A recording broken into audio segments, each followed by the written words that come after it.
Can you raise your hand if you're a creative person? Creative career, good, thank you. Can you raise your hand if you're a leader? You manage people, you lead people. So raise your hand if you're a creative leader. So what's interesting is fewer people raise their hands. And why is it? It's because creative people don't think of themselves as leaders usually. And that's an interesting problem, an interesting question. And that's why this Anna Berta Leadership Award for creative leaders is so critical and important. Professor Marshall Ganz at the Harvard John F. Kennedy School of Government is an expert on what's called the leadership narrative. He's the one that advised President Obama, Hugo Chavez, and many labor leaders on the idea that leaders tell stories about who they are and where they came from. And the reason why we need leaders, of course, is people think that leaders are not so necessary, right? We think, oh, who needs that leader? Who needs them? We don't need them. Leaders are not needed when things are not changing. When things are stable, you don't need leaders. But leaders are needed when times change. And creative leaders make change. That's what makes them so unique. Now, Zaha is such a type of leader. And I found 3 points I want to share with you briefly that I think indicate why she is such a unique creative leader. Firstly, creative leaders create. They make things. They aren't afraid to do that. I'm sure you saw the Aquatic Center for the London Olympics, the Guangzhou project, the Maxi Museum in Rome. These are examples of creating, and they're awarded with the highest prize, the Pritzker Prize. Examples of her leadership as a maker. Secondly, creative leaders disrupt. They aren't afraid to be a little bit different. Zaha's background in mathematics speaks a lot. The fact that she has stood out in a traditionally male field of architecture is unique. She's taken on intellectual property pirates in a fearless way. She is unafraid to disrupt. And lastly, and most importantly, creative leaders are people too. They're human beings.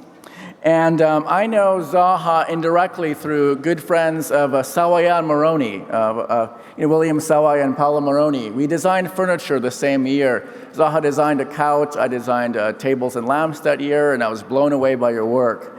And I actually asked Paolo for some comments on Zaha as a friend. And I want to quote,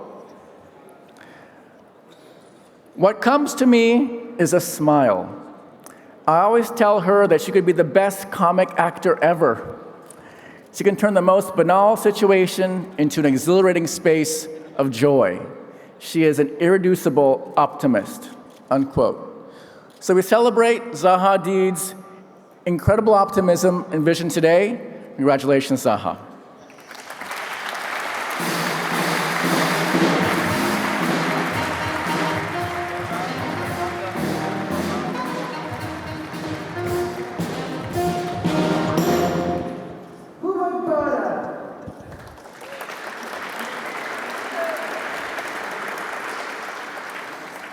We're all very happy that you could make your way from London to here. I know there was a lot of snow, but finally you are here, and everybody is enthusiastic because what you see here on the screens is incredible architecture. It's such a powerful architecture.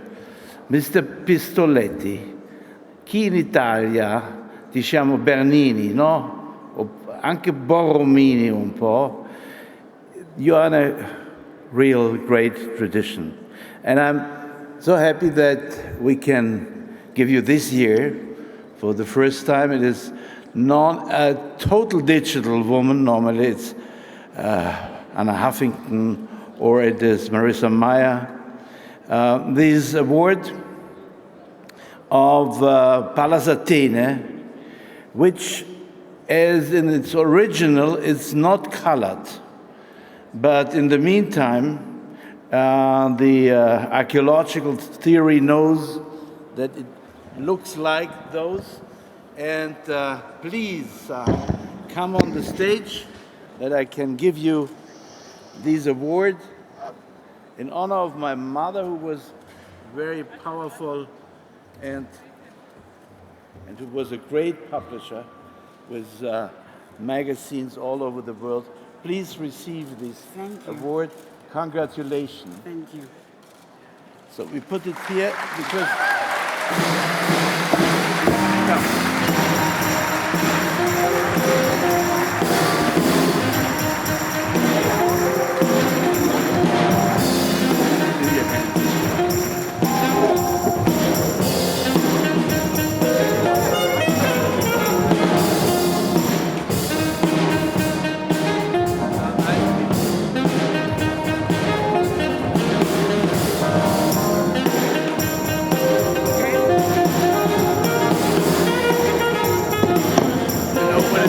You know what is a DLD?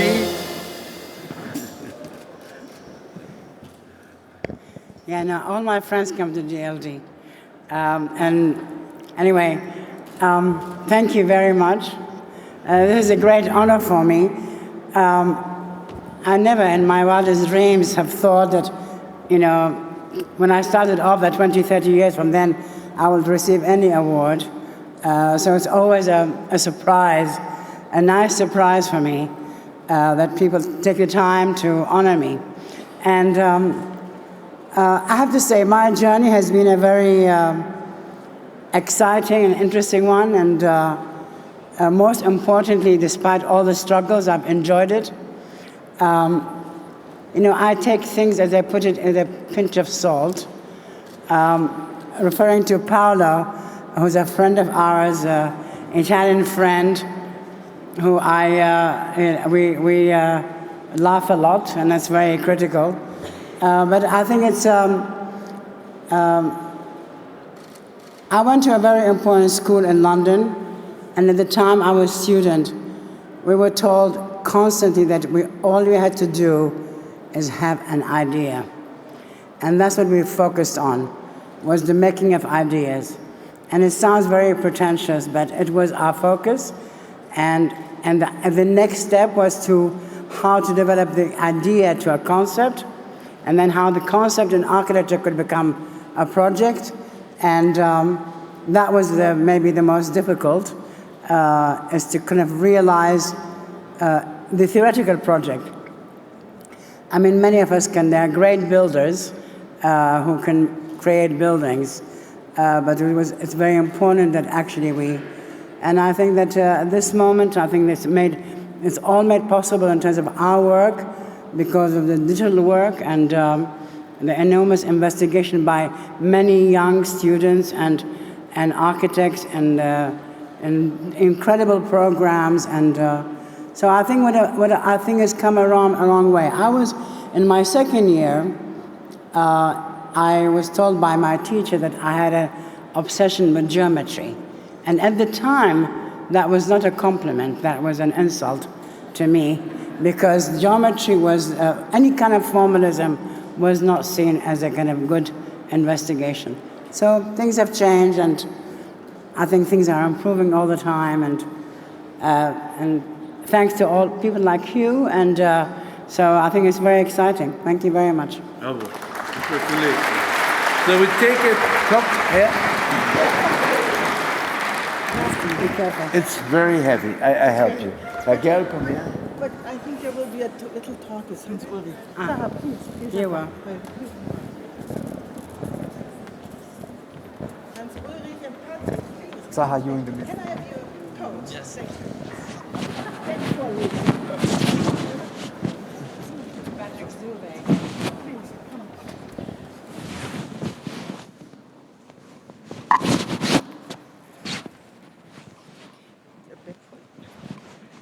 Zaha, many congratulations, and a very warm welcome also to Patrick Schumacher. Very warm welcome.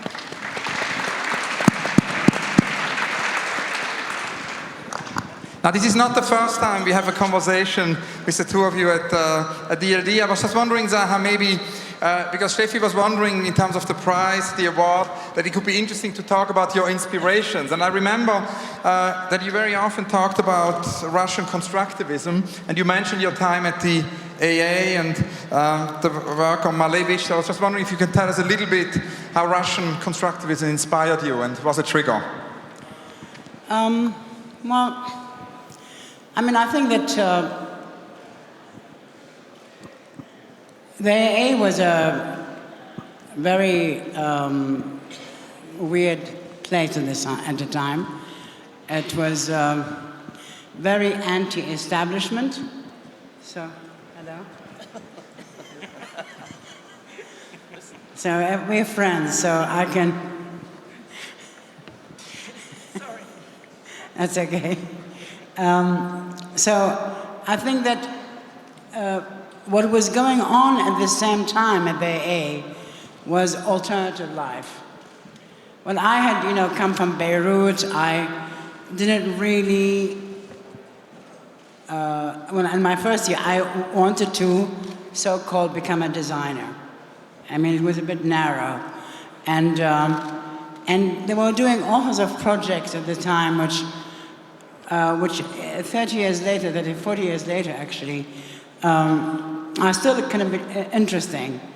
But I wasn't interested. So, in my third year, I was a student of Leo Krier, and after 1 year with Leo, whom I saw recently, I decided that that's not the way to go.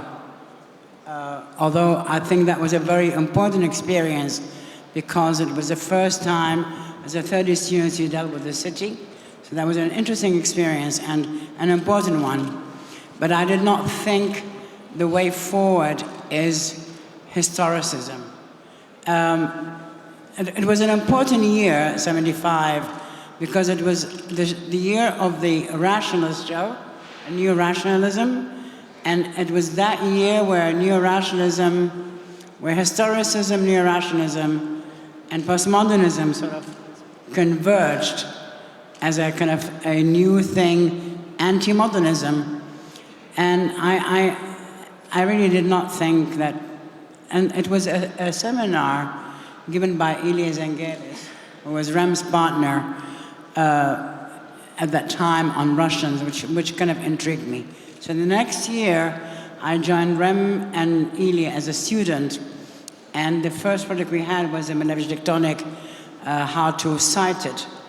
And we did not, I mean, at the time there was not so many books on the Russian avant-garde. There was Anatole Kopp, Ville la Révolution, but there was not many other books. There was a show on Malevich at the Stedelijk, but it wasn't kind of very known. So that was really, let's say, the triggering device. And from that, I think the inspiration was abstraction or things indirectly which are part of the modern theory and modern history, but it was about anti-gravitational reorganization, which implied reorganization. I think that was really the inspiration, was reorganization and abstraction leading to kind of many developments which did not adhere to other typologies which people were very focused on. Now, as Hubert said, this award is a digital award, and many digital pioneers who have actually had this award before you, and this is obviously as well an award. It's an award for your incredible achievement in architecture, but also in terms of digital architecture. I wanted to ask you and Patrick maybe both to tell us a little bit about how the digital arrived in your practice, or how you arrived to the digital. I think that I was very resistant at the time to digital because I had done all these explorations, not in terms of 3D modeling by hand. So I did not think in that sense it's going to add. But I think I had one guy who was in my office who was very interested in the digital, and I think later on, when teaching I became more and more interested in missing. I think Patrick maybe was intrigued by that earlier, but I think it was through teaching in various schools, whether it's Columbia or how that I became more interested in that aspect. I mean, I think what is important to realize that modernism, which had been dominating the 20th century for 50, 60 years, went into a terminal crisis where audiences, clients, the public kind of escaped from that, and the principles and concepts were bankrupt in a way. And there were two ways of reaction to that. On the one hand, there was going back to the historical repertoire and the historical city, the assumption that modernism was too abstract. And then with the other direction, like Zaha, who wanted to radicalize abstraction and reinvent spaces, and went to the Russian avant-garde, but also we went to other sources, inspirations, nature, and looked at Frei Otto, but also, of course, the whole world of digital creation, a kind of radicalized, dynamized mathematics, and also through the digital revolution, the ability to really pick up on the nature analogy and use some of these scientific simulation algorithms to generate form, which we had kind of intuitively also done, and through Zaha being inspired by landscape, by organic form, by biological form, but bringing that into a kind of, in the domain of really sophisticated creations through the digital tools was very, very important.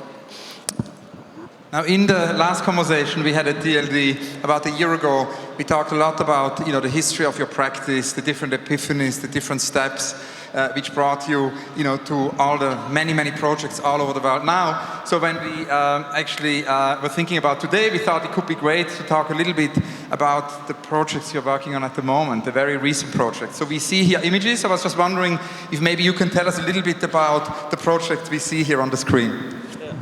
I'll see you there. This is Montpellier. There's a new product we just opened maybe 3 months ago. That's another thing. I have a gallery now in London. But what I do, the only thing which I did, it was did a pop-up hair salon. Since I was a child, I've been wanting to cut people's hair. But I used to experiment on friends of mine, much to their parents' anger. But I was convinced that I was very good at it. Of course, I was not. So anyway, I'm always asking people to fix their hair. And so I had a great stylist with some great colorists coming to the office to do 100 people in my office. They were all, transformed. So that was another project. So that gallery has all the, for example, all the products. There's the Olympic pool, Olympic Aquatic Center in London, which is basically a wave with with obviously a stadia for swimming, the exercise pool. Yeah, so I think we have this year we opened quite a few projects. For example, the pool, the project in Beijing, which is a kind of very interesting interpretation of a very large urban structure, which is not here. I know where it is. It will come up in a minute. It's a big, first major commercial project with retail and office space, but a lot of very small units to create a kind of colony and of startup companies in the center of Beijing. You'll see that in a moment. There's a new project we just won for the National Stadium in Japan, in Tokyo, which is an exoskeleton, partly in fabric, partly in metal, or precast pieces. There's also, you once told me some time ago that you think we all talk about Asia and the Middle East, and the kind of Central Asia should be more emphasized, and I think you have projects also in Central Asia. We have project in Azerbaijan. Can you tell us about that? Yeah, it's I think a very exciting project. It's a project for 3 projects combined into one. There's a project in Beijing, where it's made of like these, there's a kind of a 2 datums or 3 datums which links back to some early work where we discussed the idea of a new ground, elevated ground on the top. So a new kind of urban reconfiguration. The project in Azerbaijan is a theater, a conference center, theater, museum, and a library. They're combined in one shell, or 3 shells combined together. So beginning to kind of the idea of looking at combining programs as a very large urban intervention. These are views from above of the Beijing project. I mean, if you look at this Beijing project and these images, you can see the ambition that we're saying that the built environment becomes an interface of communication, a kind of 360-degree interface where offerings and choices are offered in the urban space, above, below, all around, and layered into depth. And that kind of enhances our communication capacity, and much more can be kind of offered up than what would kind of come through, let's say, the screen of the handset. We can compare that we're living in a society where we have to increase communication on all levels, but also within the built environment. And that makes for this kind of complex, fluid environments which we're talking about. There's a museum, a new museum in Michigan for the State University of Michigan, which is on the edge of the campus and the city, which is kind of a completely distorted, like a jewel box with pleated metal elevation. Some of these pleats allow light, and some of them just are, just a skin. And each of these sections represents one of the galleries, and some is kind of media and so on. And what about the project in Iraq?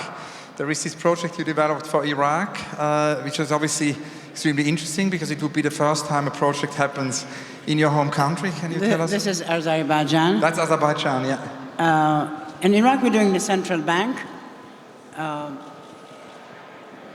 the Tigris. That's interesting.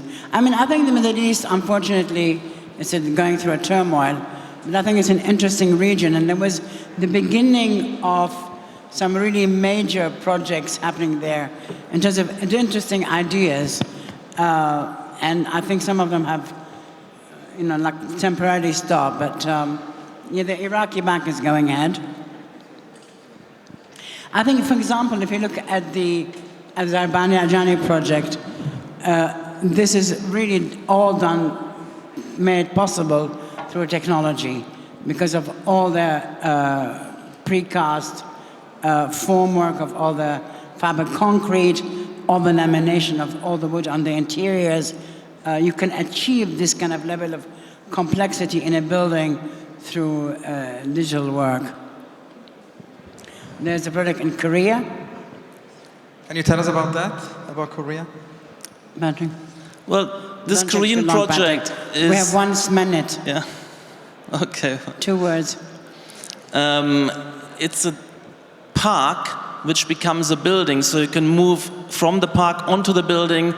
It's a design museum and a design 49 library, design Seconds. conferencing spaces. And what we're looking at right now is another cultural complex in China, in Changsha, with the opera house, concert hall, museum, multi-purpose hall. So these are kind of cultural parks, cultural complexes, where a lot of institutions come together to activate a kind of new urban environment. And you can see here in these spaces, it's all about communication. So you're suspended in space and have connections all around you in all directions. So it's a kind of space of flying instead of having just one surface to move on.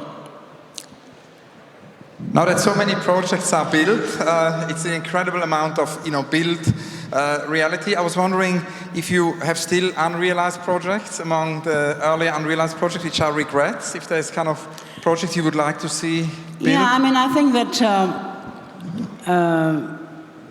there are maybe 2-3 projects which, in a way, it's a shame they didn't happen. One is the Media Center in Düsseldorf. But, we've moved on from then, or the Cardiff Opera House.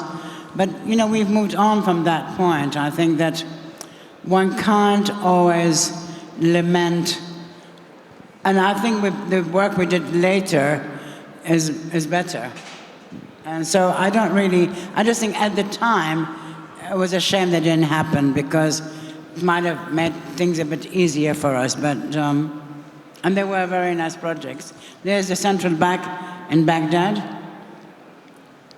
which is a kind of a tower on the Tigris. Actually next to the campus, which was a building designed by TAC, which was also Gropius' old office. It's very close to this building. Kind of like a folded louvered skin to allow for kind of shading. And you can see in this project how the building is not a glass tower, but very much based on climatic relations, very, very solid in many directions, and then opens up where you can open up, where you have views and where you can afford to bring in light. So it's a new model of an environmentally adaptive, differentiated structure. Maybe a few last questions. One thing I was wondering, you continue to teach and in Vienna, and very often also there are projects you curate which involve a younger generation of architects. You've been always very supportive of a younger generation of architects, and as we're gonna, after this panel, have the panel of a new generation of artists, the 89 plus. I was kind of wondering how you see that new generation in architecture right now, the generation of your students, the generation of young architects emerging. I mean, I think I must say, I mean, and the Viennese students have been, it's been a very, for me, a very successful experiment. Some very good students, and I think partly, I think the most successful generation was a time when the students had both analog and digital. They had both knowledges. I think now they have one knowledge. But also the success of that class was based on the fact that they were with us for 5 to 6 years. It was a master class, and I think it had a certain value that they are very well trained for 5, 6 years, and they have enormous skills.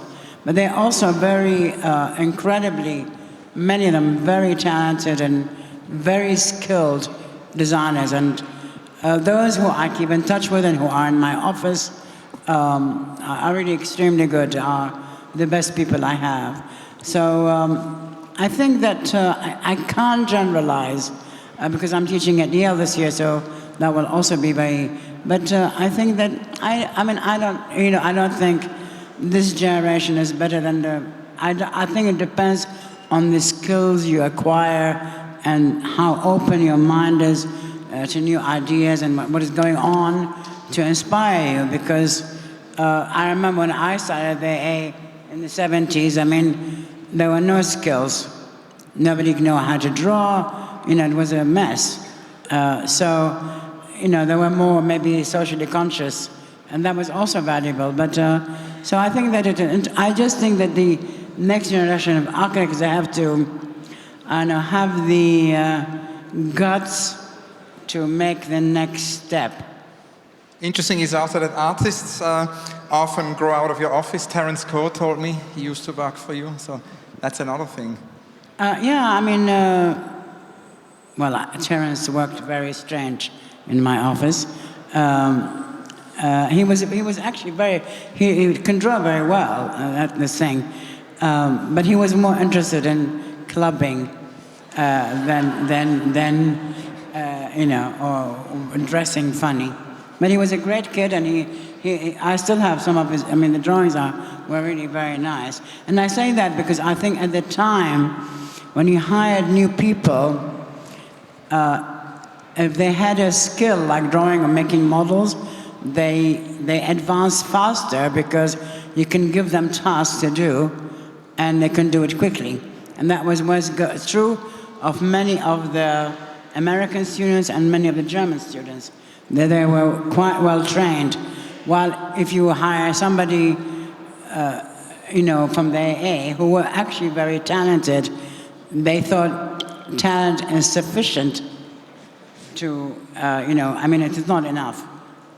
So I think that I can't generalize. I mean, I think that, there were very interesting people in my generation or the next generation, and But I mean, what is extraordinary now, of course, is that it's a totally global phenomenon.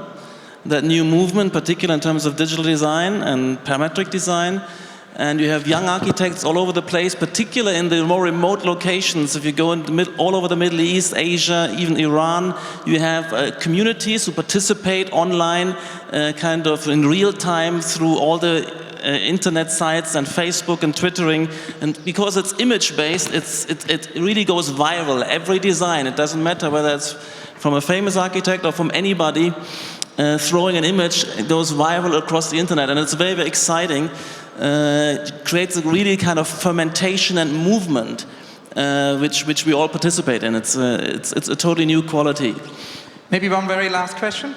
We spoke last time a lot about London when you came to the DLD Women, and what does London need? I was kind of wondering, what does Munich need? I don't know. I don't know Munich that well. But I think I would say across Germany, they need to go a bit wild. I mean, just kind of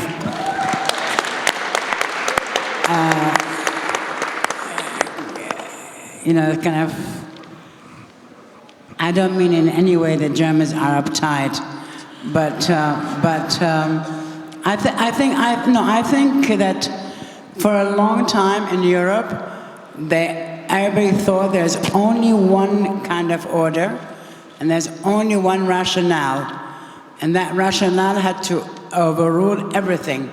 And I think what happened in Berlin is a good example of this so-called uptightness, because I think Berlin, and sadly, before the wall came down, was a very exciting city, and after the wall came down, it's become a bore. And it's tragic because they tried very hard to restore it as it was before the war. And I think that one has to, the war changed in the same way. I'm sure Iraq, if I go to Iraq, I will have a similar feeling. You can restore certain things, but I think one has to also adapt to new ideas and accept there are other modes of thinking which can make these places better. And I think Berlin, for example, as an example, or I actually think, I remember going through Aachen many years ago, walking around and realized that the historic city is actually very exciting because it doesn't have one dominating geometry. It had constantly changing geometry and very clearly overlaid.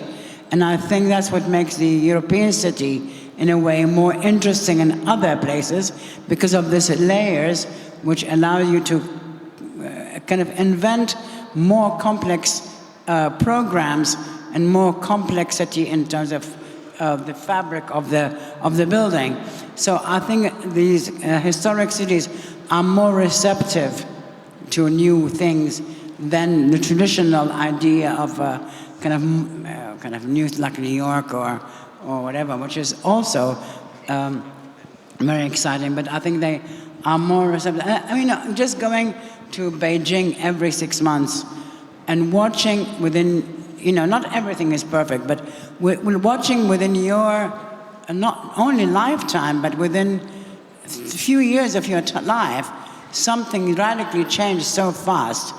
And some people think it's not very exciting, but I think it really is interesting. And to watch how some, things, people get better at it, and all the time. And that's why, I think when you look at young people's work, if they focus and also spend the time on it, through time and through the work of working on the idea or their skill, they get better.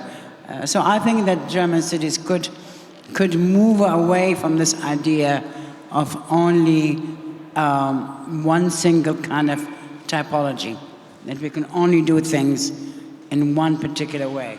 I mean, I remember doing Düsseldorf, which had many triangulated edges, and the people in the town hall were having an absolute fit because they had to measure every triangle is a waste of space.